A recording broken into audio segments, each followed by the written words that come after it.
hit 100 subscribers, and so I ordered this. And I thought, well, if this exists, then let's make a briefcase for this. And if you're wondering why the heck I would make a briefcase, if you've ever seen the diamond play button, it comes in a briefcase. The red diamond play button, it comes in a briefcase. Or pretty much any YouTube award that isn't a plaque comes in a briefcase of some sort. So, things you will need.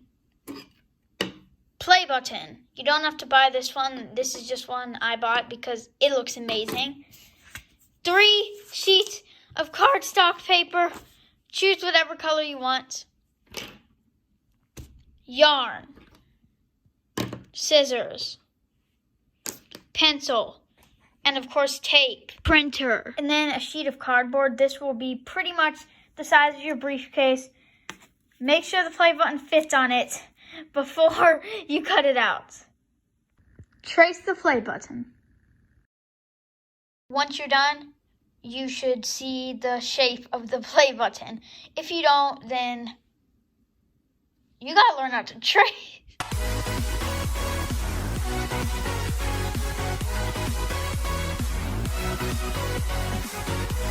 Cut out the play button shape. You may notice that I added a little extra space right here, just so the play button fits well. Now trace the cardboard on one of your cardstock sheets of paper. Once it is traced, line up the sheets of paper and cut it out. The reason that you line them up before you cut them is so that you have 3 papers of the exact same size.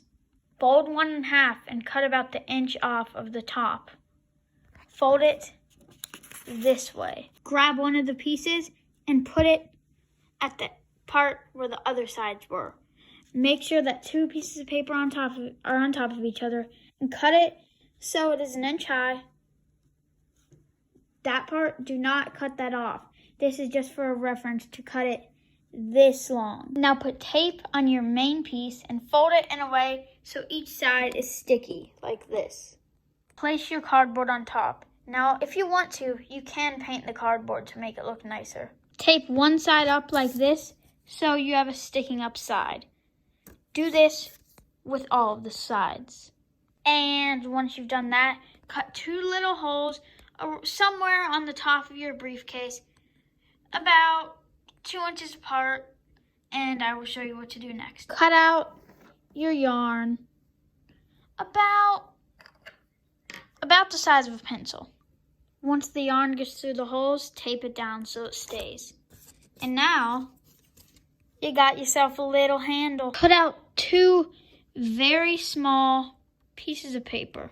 Tape your last big piece of paper onto the side that you put the handle. Tape the small pieces of paper right there so they're lining up with 2 little slits that you can cut so the case stays closed. Now print out the YouTube logo. Cut it out and tape it on the same way you taped the cardboard on the paper the first time. Fold your mini pieces of paper into the slits and you got yourself a play button briefcase.